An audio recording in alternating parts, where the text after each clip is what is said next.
Pour rappel, la programmation 2024, diversité, mais également mécénat, animée par mes collègues Orlan et Luna. D'ailleurs, la prochaine date sur le mécénat collectif sera le 7 novembre prochain. Alors, si vous ne savez pas trop ce que c'est, ben justement, inscrivez-vous pour en connaître davantage sur les opportunités et les enjeux. Alors, le webinaire d'aujourd'hui s'inscrit dans le cycle Diversité, être soi-même en entreprise. Prochaine thématique, inspiration, une session ouverte pour la Journée internationale des violences faites aux femmes le 25 novembre, dans laquelle je vous présenterai un outil pour mettre en place et vous développer votre politique de prévention des violences sexistes et sexuelles. Le cadre légal, signalement, évaluation, comment embarquer votre direction. Bon, voilà, vous aurez pas mal d'informations et le format sera très différent de ce que l'on fait habituellement. Alors, merci d'avoir fait rentrer. J'ai vu qu'il y en a certains qui étaient restés coincés en file d'attente. Merci, chers collègues. Autre information, les cycles exploration. Bon, les places sont limitées, comme vous le savez, parce qu'en fait, c'est en format plus confidentiel, hein, c'est 12 participants maximum. Donc, le prochain thème, c'est l'intersectionnalité, en présence de Jawida Seli, qui est sociologue experte du sujet, et Cécile Decker, directrice du programme Levier chez les entreprises pour la cité. Et on aura également un cycle Âge et handicap en collaboration avec la NRH.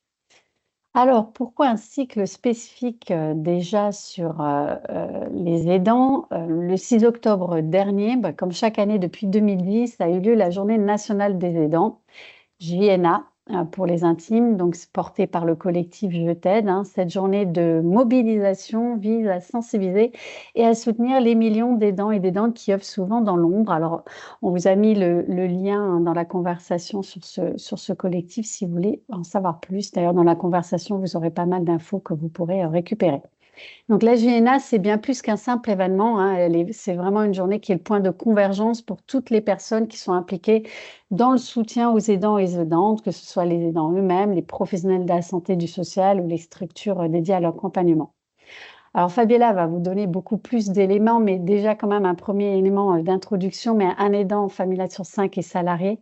Bon, il y a beaucoup d'entre eux qui estiment que leur situation d'aidant les a empêchés de profiter de leur jeunesse, vous comprendrez pourquoi après, et ou les met en difficulté au niveau professionnel. D'ailleurs, il y a une récente étude de la Business School Audencia réalisée en partenariat avec Malakoff Humanis qui révèle que 31% des personnes concernées en entreprise n'ont pas conscience de leur statut d'aidant. Alors, parmi celles qui se définissent comme telles, 75% n'en informent pas leur management, souvent par manque de confiance, entre autres, ou peur d'être stigmatisés. Et le revers de la médaille, c'est que 29% des dirigeants d'entreprise ignorent si leurs salariés sont concernés et 49% n'en font pas encore non plus un sujet prioritaire, alors qu'en 2030, c'est pas un aidant sur 5 qui sera salarié, mais un aidant sur 4. Donc, vous voyez bien la problématique. Donc, jongler entre 2 emplois du temps, le professionnel, le personnel est forcément épuisant. On détaillera évidemment les conséquences. Et en octobre 2023, alors l'ancien ministère en charge des solidarités et du handicap ont, dans ce cadre, présenté une nouvelle stratégie nationale de mobilisation et de soutien pour les aidants 2023-2027. Et donc, ils avaient pris 6 engagements qui seront gardés, évidemment, a priori. Un plan de développement du répit, donc c'est 15 jours de répit par an à domicile ou en établissement pour les aidants les plus concernés. La création dans tous les départements d'un interlocuteur unique pour les aidants, le renforcement des nouveaux droits créés dans le précédent quinquennat, comme le congé proche aidant avec des droits rechargeables, l'ouverture de la validation d'acquis d'expérience aux proches aidants, on reparlera spécifiquement de ce point-là, le transfert des compétences, un plan de repérage massif des aidants et puis l'amélioration de l'accès aux bourses pour les étudiants aidants, parce qu'il y a bien une problématique avec les jeunes aidants. Donc l'objectif de cette première session, ça sera de combattre les impacts de l'aidant sur le travail et la santé physique et mentale des salariés, savoir comment identifier les aidants et libérer la parole sur le sujet. Alors si vous le souhaitez, vous pourrez vous inscrire à la deuxième session de ce cycle qui aura lieu la semaine prochaine, le 24 octobre prochain. J'aurai le plaisir d'accueillir Sonia Otmani d'Edenred, Laurence Fulin de La Poste et puis Christine Lamidel qui est fondatrice de Tilia. À noter qu'à l'issue de ce cycle, on vous transmettra comme d'habitude un livrable qui reprendra les éléments des thématiques aborder. Alors, j'arrête le partage parce que c'est mieux de se voir. Voilà. Et puis, bah, ce matin, j'ai le plaisir d'accueillir Fabiella Bigossi et Fabienne Da Silva. Bonjour à toutes les 2 et bienvenue. Alors, j'ai quelques mots de présentation. Donc, Fabiella, tu es docteur en anthropologie, sociale. Tu es actuellement chargée de mission parcours populationnel personnes âgées à la CNAM et c'est aujourd'hui son anniversaire, si je me souviens bien. J'ai pas oublié. Donc, bon anniversaire, Fabiella. Merci d'être avec nous pour le jour de ton anniversaire quand même, c'est sympa.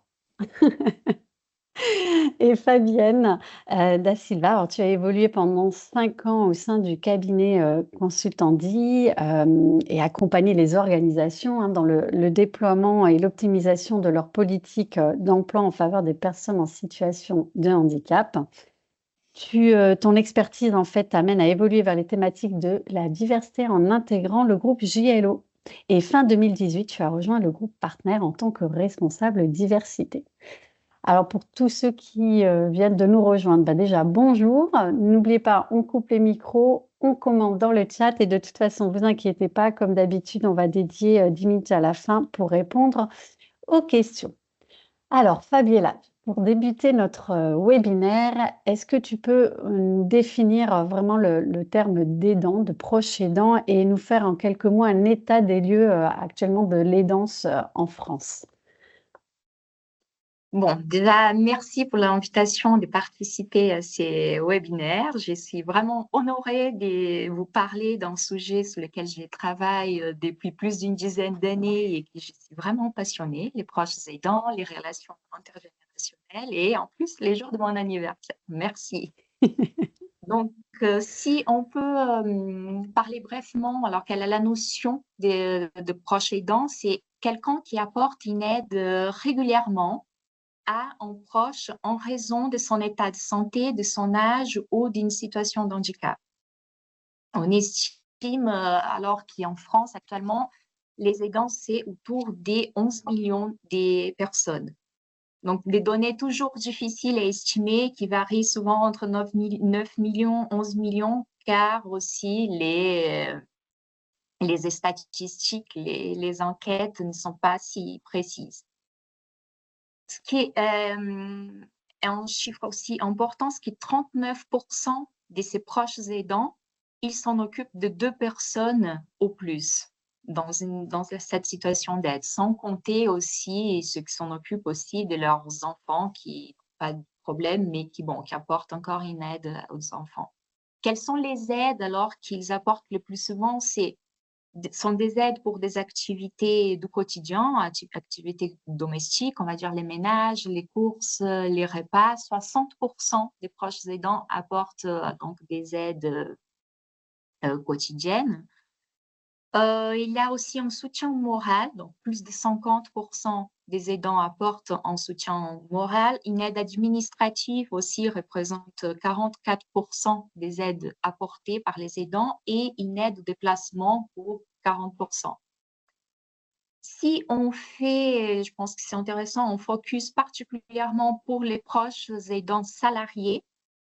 Donc, en France, 70% des proches aidants, ils sont actifs. On va voir qu'ici, avec pas mal de différences quand même, l'âge moyen des salariés aidants est de 42 ans.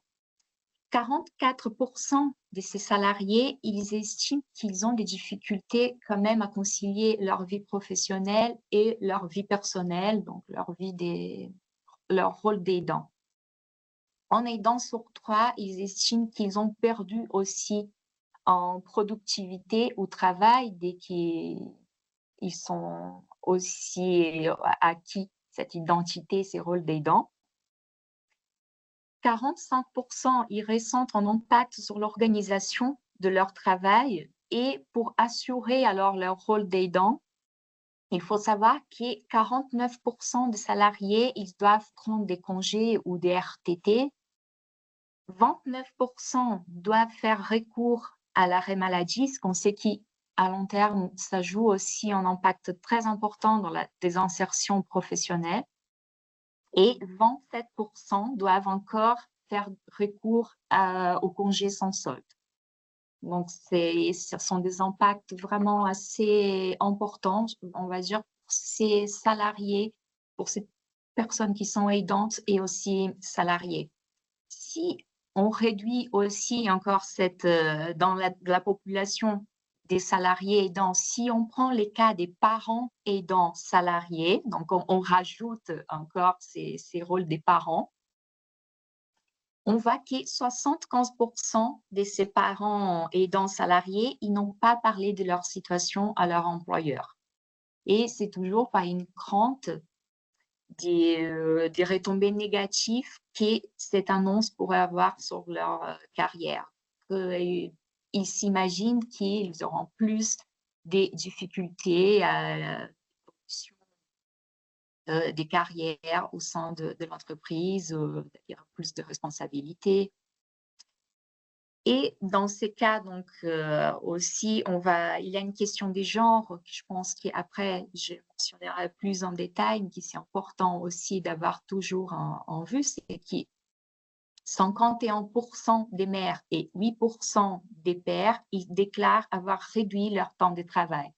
Là, on voit que bon, pour les femmes, l'aide, il a un impact quand même plus important, on va dire, dans leur carrière professionnelle et paquet. Et 81% des mères et 16% des pères déclarent que les rôles d'aidant a donc un impact sur leur vie professionnelle. Bien évidemment, on peut émettre l'hypothèse que l'aide que les femmes apportent n'est pas la même que celle que les hommes apportent. Surtout, évidemment, là, on parle des parents aidants. Donc, c'est vrai qu'on ne peut pas parler des proches aidants sans, je pense, mentionner la question du genre de l'aide. Un autre cas de figure aussi sont les proches aidants des personnes âgées, qui sont estimés à plus de 4 millions actuellement en France. Et c'est un nombre qui va faire qu'à augmenter vu les vieillissements démographiques.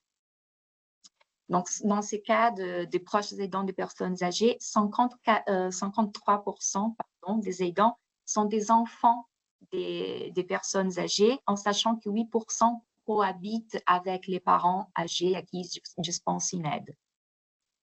Ces enfants, donc, ils ont en moyenne 54 ans et donc font partie d'une génération qu'on appelle la génération pivot, qui doit accompagner leurs enfants et également apporter de l'aide aux parents âgés. Souvent, c'est apporter de l'aide à plus d'une personne. Comme je vous disais, on ne peut pas effacer la question des genres, donc de l'aide, quand on parle des aidants. Les hommes, les femmes ne sont pas sollicités déjà socialement pour apporter une aide à quelqu'un de la même manière.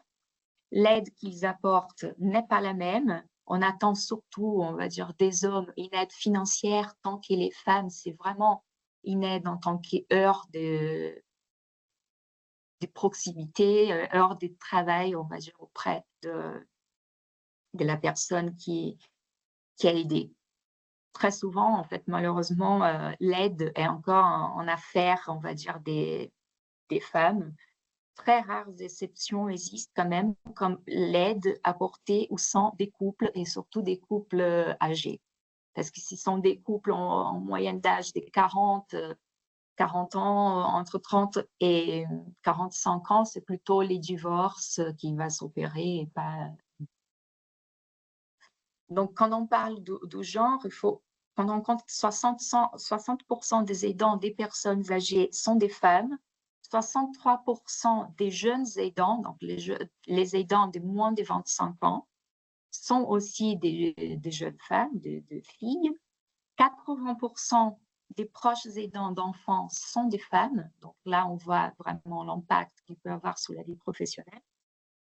Et 64% des aidants d'enfants de moins de 20 ans sont en emploi et 32% sont des inactifs. Quand on parle 64% sont en emploi, cette donnée peut paraître assez importante quand même. Cependant, si on regarde simplement cette donnée, cela masque aussi encore une inégalité des genres parce que c'est seulement des mères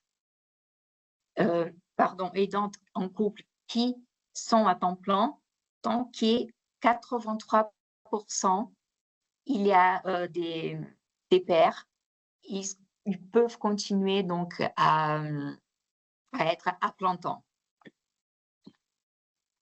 Une mère aidante en couple sur 3, parce qu'il y a la situation des couples aussi, elle est inactive hors la retraite, alors que ce n'est pas le cas, c'est le cas des pères qui est en couple.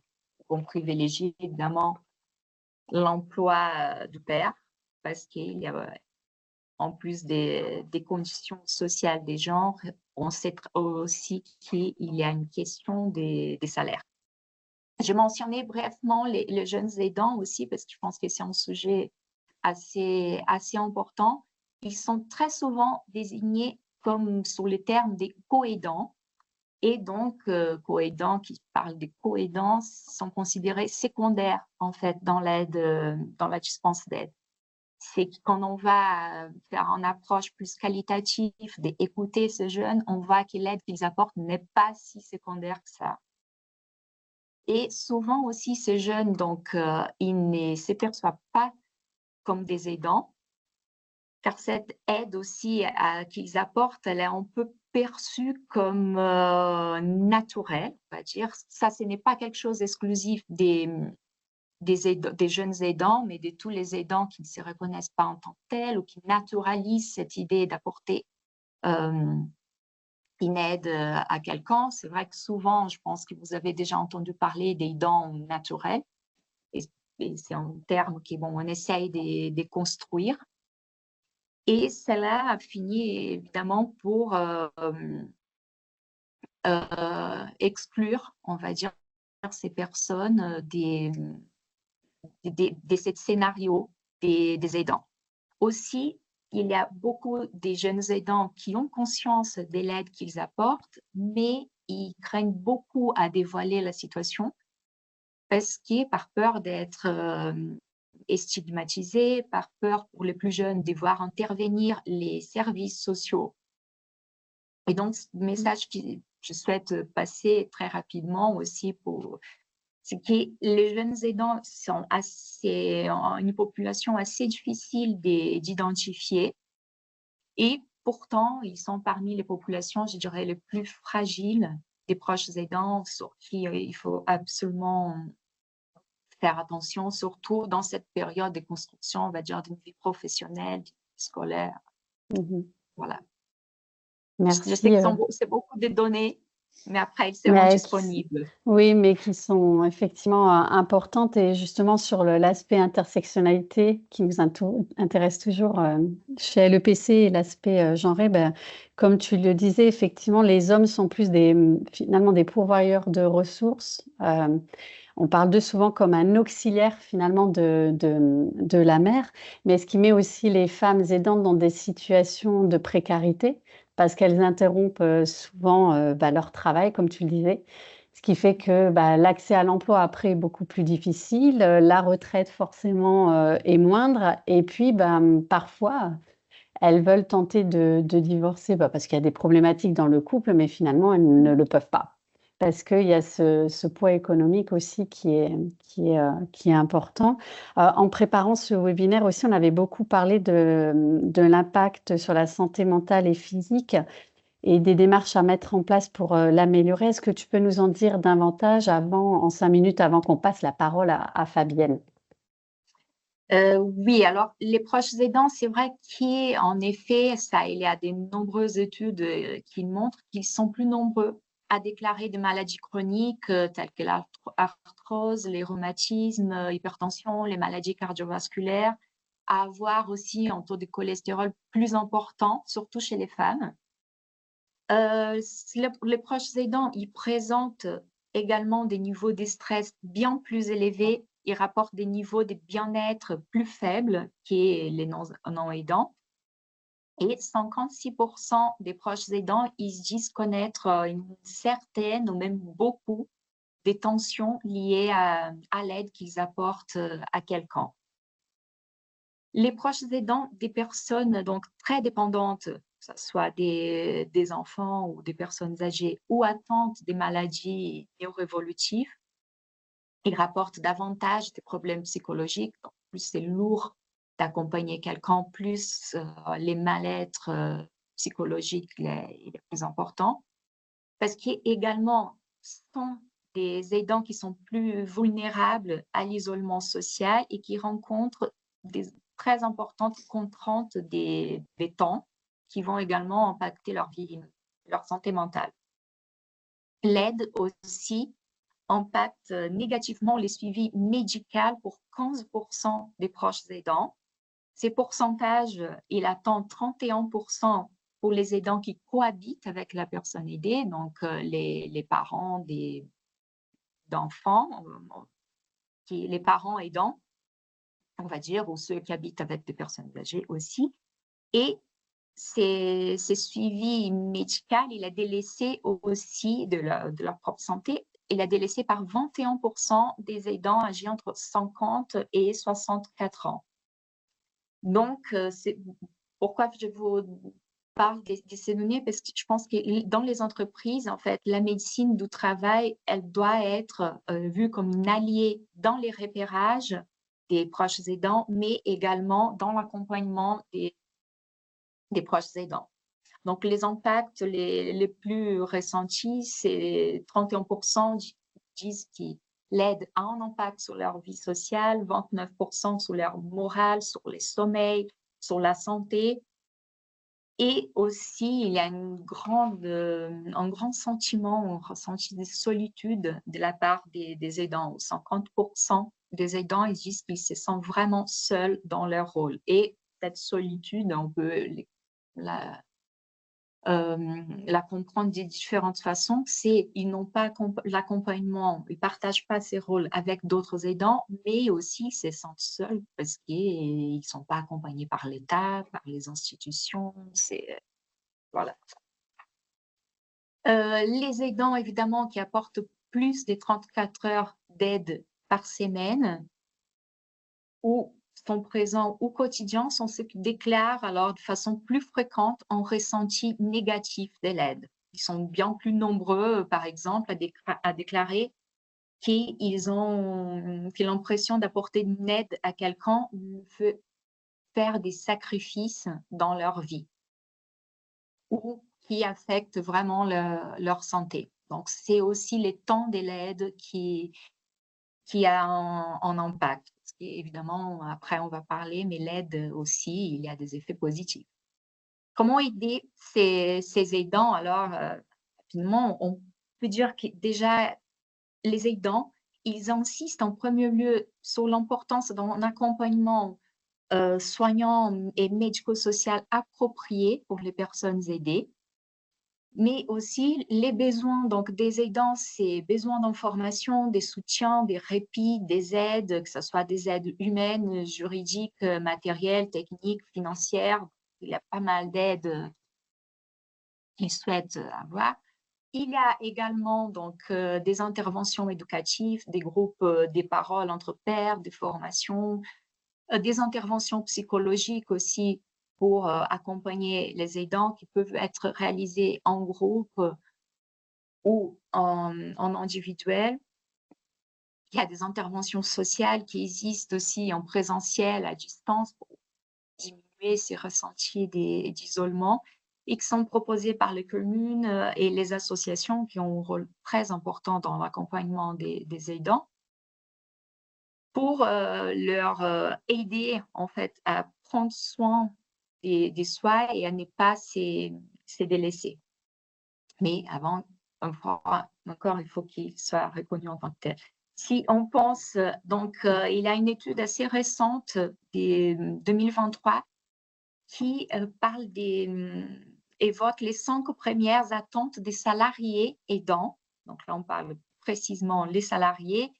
Il y a une attente donc d'avoir des moyens financiers. Cela ne se traduit pas nécessairement par une réponse de la part de l'employeur, mais de la part de l'État. Donc, d'avoir des moyens financiers, de pouvoir aménager les horaires d'avoir de l'information sur les droits et les dispositifs d'aide. Donc, au sein de l'entreprise, il y a ces travail pédagogues qu'il faut d'y renseigner, d'en former, vers qui les personnes peuvent s'y tourner, d'avoir des congés intermittents et des congés de proche aidant mieux rémunérés. Merci Fabiola. Et puis il y a aussi peut-être une inégalité auquel on ne pense pas, enfin une inégalité sociale aussi, entre finalement le cadre supérieur qui peut aménager ses horaires, enfin qui peut avoir du télétravail, ben, voilà, même si c'est difficile, mais qu'il y a cet aménagement possible. Au contraire, enfin l'inverse des employés, des ouvriers qui eux ont des horaires vraiment aussi, très, cadrés et qui, finalement, finissent par faire ce que tu disais tout à l'heure, bah, ne pouvant pas s'en sortir pas avec les seuls congés, bah, peuvent se mettre aussi en arrêt maladie. Il y a des inégalités sociales entre eux parce que vous avez aussi les cadres supérieurs et qui peuvent se permettre d'avoir une aide, qui les remplace à la maison parce qu'il y a les finances qui aident. Contrairement à d'autres, catégories socio-professionnelles où, bah, effectivement, quand on gagne le SMIC, bah, c'est pas évident, d'avoir quelqu'un qui vous remplace, à la maison et d'où ces arrêts de enfin, soit ils interrompent complètement leur travail, soit ils se mettent en arrêt maladie. Ils ont plus de risques aussi sur leur santé, mentale et physique de ce fait, mais et puis vous avez aussi, bah, d'autres, personnes, bah, ça peut être le cas des cadres, qui vont se surinvestir à l'inverse pour compenser le fait que des fois, bah, ils prennent, du temps en plus donc on n'y pense pas souvent, mais il y a aussi ce risque d'inégalité, sociale. Alors Fabienne, chez Partner, vous êtes une ETI de 900, salariés. Tu as une politique, handicap qui est très structurée, bien que tu n'es pas d'accord, hein, c'est ce que tu nous avais expliqué et comment en fait, vous avez amené, le sujet de l'aidance? Enfin, comment tout ça s'est construit? Alors, peut-être revenir sur, notre groupe parce qu'en effet, le groupe Partner, c'est une ETI familiale, donc on est acteur des, ressources humaines, sur la partie travail temporaire et CDI, CDD. Donc on a 900 salariés sur tout le territoire, mais qui sont à la fois basés, en agence d'emploi et au sein de notre siège à Orléans. On a une politique handicap qui est structurée, c'est-à-dire qu'on a pris, des dispositions sans forcément avoir un cadre, d'accord, handicap ou, de convention avec la GFIP. Et quand on s'est, posé la question sur, l'aidance, en fait, on s'est rendu compte que c'était assez proche finalement des constats qu'on avait fait sur le champ du handicap. C'est un sujet qui est très peu visibilisé, on n'ose pas forcément en parler. On a peur un petit peu du regard de l'autre sur cette thématique-là. Au regard de ce qu'évoquait Fabiella, nous on a, 76% de notre effectif qui est féminin, donc on sait qu'aujourd'hui on a une population, qui est touchée par ces différents sujets et donc on voulait, j'allais dire, accompagner le sujet de l'aidance au même titre qu'on l'avait fait sur, le sujet du handicap. On a un nombre, de salariés aujourd'hui qui fait qu'on se dit qu'il y a des personnes qui sont concernées, mais qu'osent pas forcément, le dire, qu'osent pas forcément, se faire connaître et on sait que c'est des chiffres qui vont évoluer puisque, comme l'évoquait, Fabiella, hein, dans les données qu'elle a évoquées, aujourd'hui on parle d'un salarié sur 5, demain on parle d'un salarié sur 4 et de toutes les conséquences que, l'aidance a en termes de santé, en termes, de santé mentale, de stress, de fatigue ou d'aménagement du temps de travail.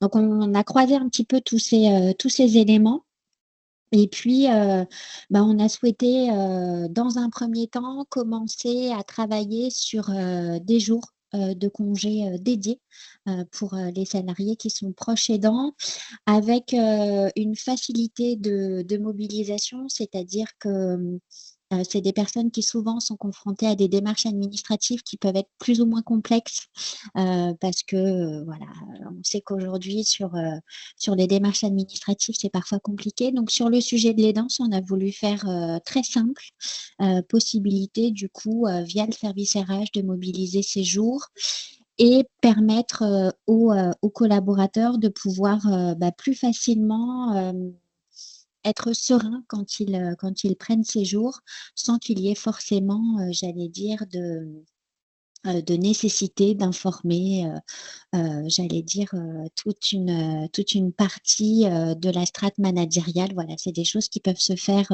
de manière très simple chez nous, et l'objectif, c'est en effet de libérer la parole et de faire connaître, cette politique des danses, et c'est peut-être là où en effet on est, voilà, il y a encore des actions de notre côté, puisqu'on se rend compte qu'aujourd'hui sur le champ du handicap, on arrive aujourd'hui un petit peu à cette, à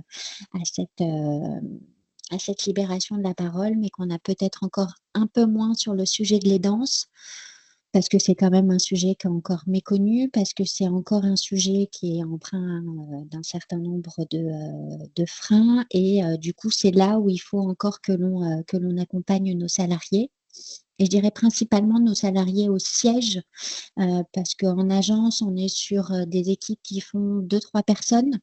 Donc on a une flexibilité qui va se mettre en place assez facilement avec, les collaborateurs de l'agence, qui peut être un peu plus complexe parfois au siège, parce que, en effet, toutes les fonctions sont représentées et puis, il y a toujours cette notion de regard de l'autre quand, en effet, il y a un départ, qui peut être, en après-midi ou autre. Donc là, on a, peut-être encore des éléments à construire. Et tu nous expliquais aussi que, enfin, on parlait de cette différence entre TI et grands groupes, que finalement vous aviez enfin, c'était plus facile d'agir peut-être par rapport à proximité? Les alors, il y a des avantages et des inconvénients, Oui. j'allais dire, Mmh. dans chaque organisation. C'est vrai que nous, d'avoir, une structure de TI familiale, on a des circuits qui sont très courts en termes de prise de décision et sur ces thématiques, on voulait vraiment faire simple, que ce soit sur, le champ du handicap ou sur le champ de l'aidance. Donc on souhaitait que vraiment il y ait on garde cette notion de proximité parce que ça fait partie de nos valeurs et surtout qu'on puisse agir de manière très rapide quand on a une sollicitation d'un collaborateur. Heu, donc du coup, on est sur des process qui sont très simples.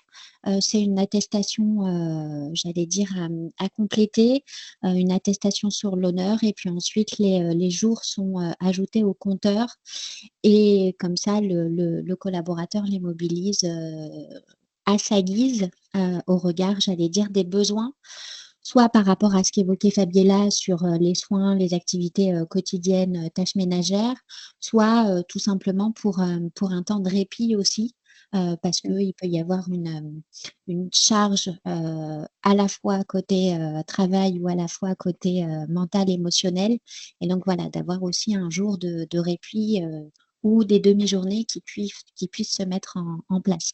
Donc c'est vrai qu'on a, voilà, on a un process qui est très simple et qui permet finalement d'avoir une agilité assez facile sur ce sujet, heu, toujours dans cet objectif plus c'est simple, plus ça va permettre un petit peu de le visibiliser, de libérer la parole. Mmh. Justement, on parlait beaucoup de ça, libérer la parole. Fabiella, et Fabienne ensuite, mais quels sont enfin les freins, ou mais les leviers aussi pour essayer de libérer, la parole de ces, proches aidants en entreprise? Fabiella, si tu veux commencer. Oui. Déjà, il faut prendre en compte qu'il y a 6 aidants sur 10 qui ne se reconnaissent pas en tant qu'aidants. Donc déjà, il y a ce travail qu'il faut faire pour la reconnaissance. Et même pour ceux qui se reconnaissent déjà en tant qu'aidants, les freins sont des freins concrets. Il y a comme où trouver les informations, la complexité des démarches, les coûts. Donc, bon, pour résumer, on est épuisé face au système et on dit qu'on est aidant, allez, on arrête de chercher. Il y a bien évidemment aussi des freins, on peut dire psychologiques, je dirais plutôt des freins sociaux. À ça, c'est la pression sociale, les devoirs moraux qu'il y a derrière la question d'apporter une aide à quelqu'un. La peur donc du jugement des autres, si on est aidant et bon, pourquoi on apporte cette aide? et voilà, qu'est-ce qu'on fait de notre vie. Les dénis aussi face à la propre vulnérabilité en tant qu'aidant, face à ces rôles qu'on assume parmi d'autres rôles et la vulnérabilité que cela peut ajouter à notre vie. La relation fusionnelle aussi avec l'aidé, ça c'est quelque chose qu'il faut prendre en compte, surtout les parents vis-à-vis des enfants. Et la peur de perdre, on va dire, les impacts positifs de la relation par l'intervention des professionnels, par exemple, qui vont on veut pas, il y a des aidants qui se disent qu'ils peuvent assumer cette charge tout seuls, et qu'ils ont toujours fait comme ça, et qui même si ça alourdit les handicaps ou l'accompagnement, certains, évidemment, il y a une question économique qu'il faut prendre en compte, mais certains, c'est une relation fusionnelle aussi, il y a des aspects psychologiques à travailler. Dans le contexte de travail, comme plusieurs études aussi, enquêtes montrent, les proches aidants, ils préfèrent cacher la situation d'aidance car ils ont peur, c'est que l'employeur il puisse penser. Évidemment, comme Fabienne vient de dire, ce que les collègues aussi puissent penser, comment ça se fait qu'il sort avant, est-ce qu'il a demandé pourquoi il peut faire ça. D'autre part aussi, il y a ceux qui veulent se débrouiller et qui disent c'est ma situation personnelle et qui n'a rien à voir avec les professionnels, donc voilà, je prends sur moi. Il y a aussi les aidants qui peuvent simplement avoir honte de leur situation. Et ça, c'est surtout, on peut vérifier chez les personnes, chez les jeunes aidants qui aident surtout quelqu'un avec des troubles psychiatriques. Donc ça, c'est aussi, vu la désinformation aussi qu'on a sur les maladies psychiatriques, donc l'impact qu'il y a aussi. Donc, il est très important de travailler collectivement sur la reconnaissance du rôle d'aidant. Ce n'est pas que l'aidant qui doit se reconnaître en tant que tel, mais il faut parler de l'aidance avec l'ensemble de la population, je dirais avec l'ensemble des salariés. Qu'est-ce que c'est déjà d'être un aidant? Il faut que cette notion soit claire d'une façon assez simple, comme je disais au début, apporter une aide à quelqu'un pour sa situation santé, handicap ou avancé en âge. Aussi, c'est quoi aider? Quelles sont les aides? Montrer qu'ils ne sont pas seuls aussi et qu'il est important de se reconnaître en tant que tel, que c'est valorisant et aussi de se faire aider. Parce que ça peut sembler évident, mais parfois c'est un chemin, on va dire, compliqué pour certains proches aidants de se faire aider également. Il faut lever, je dirais, pour résumer, les tabous de l'aidance, parce que cela n'est pas un enjeu privé, comme on pourrait imaginer. Et je pense que c'est un peu ça les retards aussi de la France par rapport à d'autres pays dans les politiques, dans la prise en compte de la situation d'aide qui commence à partir des années 2010. Et donc, il faut vraiment lever le tabou, faire des sondages en milieu professionnel pour savoir où on est de l'aidance. Cela va vous permettre aussi, je dirais, de mieux se préparer pour un futur très proche, comme Alice disait au début. Un salarié sur 4 se rapproche aidant d'ici à 2030. Et vraiment, j'insiste sur l'importance d'avoir ces données au niveau micro, au niveau de vos entreprises, je dirais, pour mieux accompagner leurs aidants. Ils n'ont pas tous les besoins de la même chose. Il y a différents témoignages que j'ai pu avoir au cours de mes enquêtes il y a des aidants qui disent « je ne veux pas faire du télétravail, l'entreprise, ce qu'elle me propose, c'est d'avoir plus de jours de télétravail, mais ça ne m'arrange pas du tout. Le travail, c'est le seul endroit où je rencontre du monde, où je parle d'autre chose, qui est dans le handicap de mon fils et de toutes les galères qui vont avec. » Ça, c'est une mère aidante qui dit le télétravail, elle a le droit, mais c'est pas quelque chose ça convient à elle. Et aussi, donc une demande que je peux toujours identifier beaucoup chez les aidants salariés, c'est j'aimerais trouver des professionnels pour m'aider en référant une seule personne, une secrétaire, pour me soulager de tout ce qui est administratif. Donc, si je pouvais trouver ça, si l'entreprise pourrait me donner une personne référente qui puisse m'aider dans toutes ces démarches, c'est ça que j'attendrais le plus. Et toi, Fabienne, alors du coup, chez Partner, tu t'as identifié les mêmes freins, enfin, et quel levier tu as pu mettre en place? Bah, après, c'est ce que Fabiella disait, tout le monde déjà n'a pas la bonne définition de ce un aidant. Donc déjà, c'était poser le cadre de l'aidance, expliquer pour que aussi les collaborateurs puissent se reconnaître, parce que parfois, mais ils n'ont pas cette définition et pour autant, c'est bien un rôle qui leur incombe. Donc ça a été déjà d'expliquer aux salariés et c'est un travail qui doit être continu parce que parfois, j'ai capté une information, mais je ne vais pas forcément tout de suite la saisir, m'en emparer. Donc, il faut aussi travailler de manière vraiment pérenne sur cette explication. Après, le fait d'avoir des jours de congé complémentaires, ça a été un premier pas pour finalement commencer à libérer la parole, ce que j'évoquais tout à l'heure, parce que du coup, des collaborateurs ont commencé à mobiliser ces jours. Donc, ça a permis un petit peu de commencer ce travail de lever les freins, les craintes qu'il pouvait y avoir. Et puis souvent, on se retrouve avec finalement, moi, pour échanger avec différentes organisations, on a des entreprises qui ne sont pas toujours sensibilisées ou en tout cas qui n'ont pas forcément toujours les moyens un petit peu de se saisir du sujet. Donc là, je reviens à ce que j'évoquais tout à l'heure finalement, et Fabiella l'a très bien dit dans la définition, c'est que finalement un aidant, c'est pas uniquement sur une pathologie type Alzheimer, Parkinson, c'est aussi sur des pathologies chroniques, c'est aussi la situation d'handicap. Et donc finalement aujourd'hui, on a des thématiques qui se croisent en fait dans les politiques. Quand on parle de politique handicap, on parle aussi de politique d'aidant parce que je peux être un parent d'enfants en situation de handicap et donc du coup, oui, je suis aussi aidant. J'interviens pas juste sur le champ du handicap de mon enfant. Et ça, voilà, c'était pas toujours compris ou en tout cas, la bonne définition, elle n'était pas toujours présente au niveau de nos collaborateurs. Donc là, on a commencé un petit peu à travailler sur ces sujets-là. Éviter en effet que les personnes soient démunies et qu'elles doivent finalement prendre tout en charge. Donc on a essayé un petit peu de jouer ce rôle de facilitateur, qui n'est pas toujours simple sur un sujet qui est quand même assez complexe.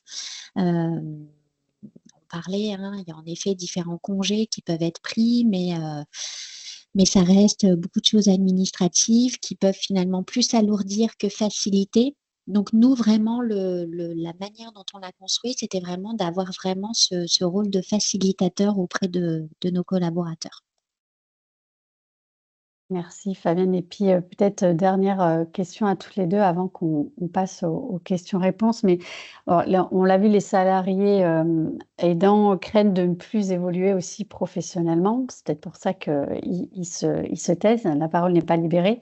Est-ce que le fait finalement d'être aidant ne développe pas des compétences qui peuvent être utiles à l'entreprise? D'ailleurs, on le voit avec le plan 2023-2027, on a ouvert la validation d'acquis d'expérience au proche aidant. Donc, ça veut peut-être bien dire qu'il y a des compétences transférables. À votre avis, on peut commencer par toi, Fabien, mais quelles sont-elles et comment on peut les valoriser, en fait, ces compétences en entreprise? Je dirais dans les missions qu'ils ont à prendre en charge dans le cadre de leur rôle d'aidant, il y a une vraie gestion à la fois de l'organisation entre la sphère pro et la sphère personnelle. Il y a aussi une gestion des priorités, comment aussi je peux être efficace dans des solutions qui doivent être identifiées. Donc tout ça, finalement, c'est des compétences qui peuvent se retrouver dans une organisation ou en tout cas qu'on peut chercher dans une organisation. Alors fonction bien sûr aussi de son métier, mais en tout cas, je pense que c'est des choses qui sont importantes à identifier et à valoriser aussi dans le rôle d'aidant, d'où aussi les actions qui sont menées.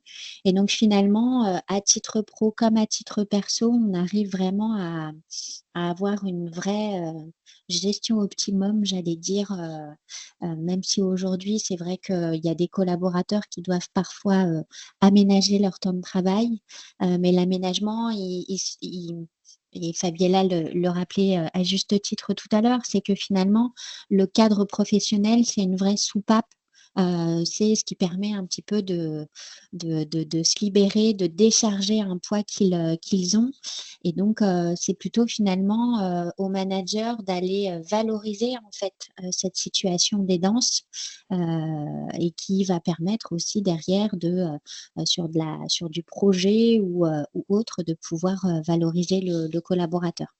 Et du coup, ça va permettre d'avoir un vrai engagement, d'avoir une fidélisation du salarié parce que finalement, on va l'accompagner dans une sphère qui va au-delà du cadre professionnel.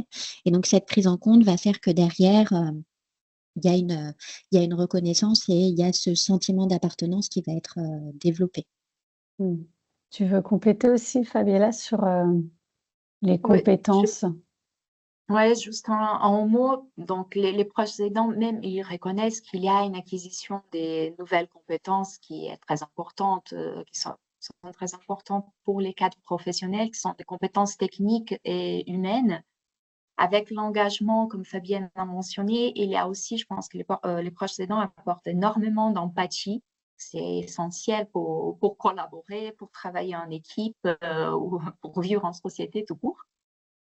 Si on parle de jeunes aidants aussi, je pense qu'ils sont des personnes qui arrivent, sont des jeunes qui arrivent sur les marchés de travail avec un sens des maturités, avec une responsabilité aussi plus importante qui est des jeunes qui n'ont pas eu peut-être cette expérience de l'aide.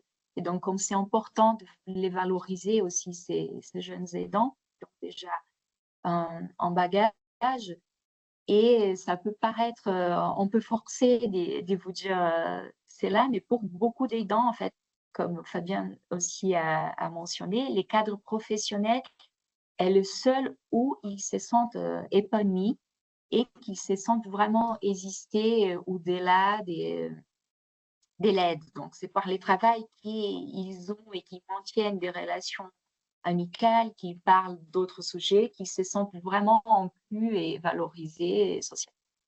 Mmh. Et merci Fabiella. Et Fabienne, en fait, c'est quoi la prochaine étape alors vous dans votre politique aidant? Eh ben, on parlait de libérer la parole et je disais qu'on a une structuration qui se fait de manière assez cohérente avec celle sur le champ du handicap. Ah bah, ça va être des témoignages de collaborateurs qui ont mobilisé ces congés pour vraiment, j'allais dire, mettre en lumière ceux qui sont les premiers concernés, qui ont pu utiliser cet accompagnement de l'entreprise et permettre peut-être à ceux qui encore ont un certain tabou de leur situation, d'oser en parler parce que souvent quand on se rend compte, ah bah tiens, tel collègue avec qui on échange de manière très naturelle dans le cadre professionnel, on se dit pas forcément, bah tiens, il a utilisé des jours pour les danses. Donc voilà, l'objectif, c'est vraiment de solliciter nos collaborateurs, alors toujours sur la base du volontariat, hein, il n'y a pas de on n'impose pas le cadre du témoignage, mais c'est ce qui permet vraiment aujourd'hui d'avoir des collaborateurs qui puissent se reconnaître dans une thématique qui parfois les concerne de manière très directe. D'accord, merci beaucoup et d'ailleurs, on va passer aux questions puisqu'il y en a certaines, il y en a une pour toi Fabienne d'ailleurs. Mais juste avant, pour vous informer qu'il y a une série de podcasts, je vais y arriver, que Radio France a sorti là récemment pour, la journée, des aidants qui s'appelle «Aidant la vie en suspens». C'est en 4 épisodes. C'est sur France Culture et on vous mettra le lien. Bah, voilà, parfait, c'est fait. Merci Sidonie dans la conversation. Très intéressant avec un troisième épisode justement sur le côté professionnel. Alors Fabienne, une question effectivement pour toi de la part d'Annick qui demande quel est votre taux d'emploi, enfin de BO chez vous, chez Partenaire, Notre taux de d'emploi handicap, handicap. Ouais. alors nous, on en suit deux, puisqu'en fait, il y a deux populations chez nous. On a à la fois, j'allais dire, les salariés intérimaires qui peuvent être en situation de handicap et qu'on délègue chez nos clients. Donc là, on est sur un taux de 1,79. Alors, je rassure tout le monde, c'est pas l'obligation des 6. Là, c'est vraiment nous qui nous sommes fixés un objectif, puisque l'objectif, c'est d'être à 2% à la fin de l'année. Donc, on progresse. On fait mieux que notre branche qui est à 1,05. Donc, voilà, on se dit qu'on a mis en place des actions et côté salarié intérimaire, il y a des données chiffrées qui augmentent. Et après, côté salarié permanent, on approche les 4. On n'est pas encore à l'atteinte des 6. C'est une thématique, on sait, qui prend du temps, mais on constate là sur les dernières années qu'on a de plus en plus de collaborateurs qui me mobilisent pour évoquer leur situation, pour bénéficier d'adaptation de postes. Donc, ce qui nous fait aussi augmenter notre taux d'emploi. Mais on n'est pas aujourd'hui au fameux objectif de 6. C'est ce qu'on vise, mais après, on le fait de manière structurée. On ne va pas chercher le 6 pour dire voilà, on est à 6%, on respecte l'obligation. C'est surtout nous ce qui nous importe et ça fait partie un peu de ce côté familial finalement. C'est le bien-être de nos salariés. Donc voilà, que lorsqu'ils sont en agence ou sur les fonctions support, ils soient dans des conditions de travail qui soient adaptées à leur situation de santé, de proches aidants. Donc voilà, on sait que c'est des petits escaliers qu'on monte au fur et à mesure, mais le principal, c'est que les objectifs évoluent d'année en année. Merci Fabienne. Et j'ai Cécile aussi. Cécile, si vous voulez, vous pouvez aussi ouvrir votre micro, hein, pas de souci, comme vous voulez, pour poser votre question. Je le fais. Bonjour, c'est Cécile Dargent. J'ai la chance de faire partie de l'équipe diversité chez EY et on m'a confié le sujet des aidances. Et je voulais demander à Fabienne si elle avait déjà mesuré des résultats par rapport à ces journées que vous octroyez aux personnes en situation d'aidance et aussi m'interroger sur le nombre de jours que vous attribuez. Est-ce que ça dépend des situations ou est-ce que voilà. Merci beaucoup. Alors, pas de souci. Alors, sur le champ de l'aidance, on offre, il y a 3 jours de congés complémentaires qui peuvent être pris, qui peuvent être fractionnés. Et sur le champ du handicap, il y a 2 jours de congés complémentaires qui peuvent être pris par nos salariés quand il y a des démarches administratives, quand il y a des soins, quand ils sont parents d'enfants en situation de handicap. Donc en tout, il y a ces 2 compteurs qui viennent s'additionner dans leur base de congés. C'est pas, j'allais dire, une ligne complémentaire. C'est pour ça que tout à l'heure, je parlais de le faire de manière très facile et finalement, il n'y a pas forcément besoin de justification de la prise d'une demi-journée ou d'un jour de congé. Et sur les résultats, alors oui, au début, quand on a construit ce webinaire avec Alice et Fabiella, on était sur une 30aine de collaborateurs. Aujourd'hui, on est plutôt sur une 50aine de collaborateurs qui ont pris des jours. Donc, on voit que petit à petit, les sollicitations se font parce qu'on en parle aussi dès l'onboarding, parce qu'on communique dessus. Et puis, j'allais dire, c'est aussi des sujets où nos collaborateurs échangent entre eux, donc sont aussi vecteurs d'une information et d'une communication sur ces thématiques-là, ce qui fait qu'il y a une mobilisation des jours qui est croissante. Et Bravo. est-ce que ça répond à votre question, Cécile? Oui. Et il y avait une remarque d'Annick, une nouvelle fois, qui demandait finalement, comme Fabienne, tu disais, vous n'avez pas encore aux 6%, vous n'êtes pas d'accord non plus. Donc, elle posait la question de savoir, donc vous versez une une indemnité, enfin à la GFIP? Alors, on mobilise la GFIP sur tout ce qui est adaptation des postes, oui.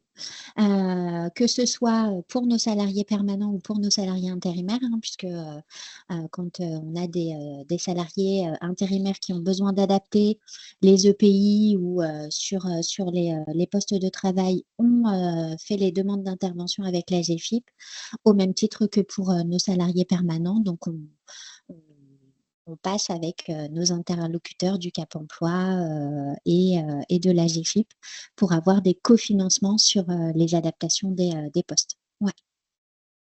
Est-ce qu'il y a d'autres questions? N'hésitez pas, hein, vous pouvez même ouvrir vos microphones si vous voulez, pour Fabienne et Fabiola, ou pas. Alors, moi, j'en ai peut-être juste une dernière. En fait, là, dernièrement, j'ai lu que donc Marianne Longchamp, qui est maintenant directrice générale de l'OCIRP, elle disait que les entreprises ont compris l'enjeu. Pour elle, il y a une vraie prise de conscience et qu'ils ont appris à reconnaître les signaux faibles des personnes qui sont confrontées à deux vies, que les partenaires sociaux aussi ont découvert que c'était un sujet qui pouvait faire l'objet de négociations sociales. Enfin, elle parle vraiment d'une prise de conscience. Est-ce que Fabienne et Fabiella, juste en une minute, mais est-ce que vous trouvez qu'il y a une réelle prise de conscience ou il y a encore des efforts à faire sur le sujet? Alors, je ne sais pas, vas-y Fabienne, si tu veux commencer, je te sens prête. Bah, je dirais qu'il y a il y a 2 éléments, c'est-à-dire, il y a les organisations qui vont avoir compris qu'il y a, on parlait d'intersectionnalité tout à l'heure, finalement, on est sur une intersectionnalité de thématiques et que finalement, aujourd'hui, bah, c'est une préoccupation croissante des entreprises. Donc il y a celles qui, en effet, vont, s'investir sur ce sujet, vont chercher à obtenir, des éléments et vont tenter de proposer des aides. Et je dirais là, ça peut rejoindre les politiques handicap ou dans ce qui a été évoqué quand il y a justement cette flexibilité au niveau de jours de télétravail et autres. Et puis, il y a encore quand même celles qui, ça ne me concerne pas, c'est un sujet qui est hors cadre de l'entreprise et du coup qui ne rentre pas dans ma sphère. Donc je dirais qu'il y a encore les 2, on est encore un peu dans cette double structuration de, bah, c'est un sujet finalement qui s'impose ou c'est un sujet sur lequel je ne veux pas aller parce que ce n'est pas, du cadre de l'entreprise.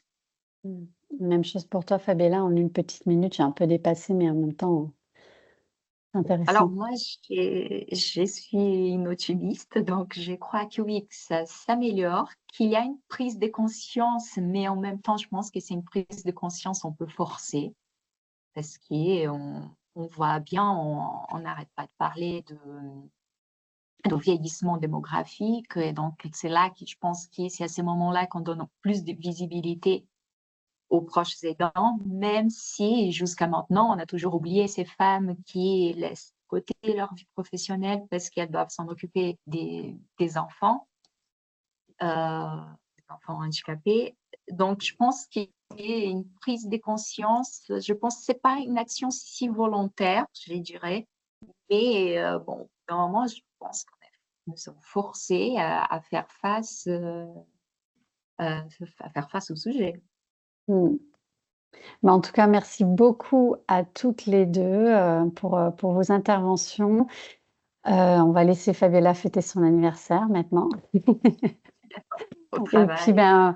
on se retrouve la semaine prochaine pour la suite, aussi très pratico-pratique avec nos trois intervenants, si vous êtes disponibles.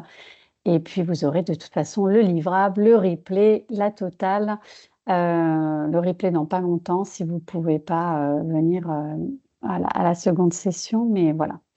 En tout cas, à très bientôt. Merci beaucoup aux participants, aux intervenantes et puis à vous, participants, de continuer à nous suivre et peut-être à la semaine prochaine, si vous êtes dispo.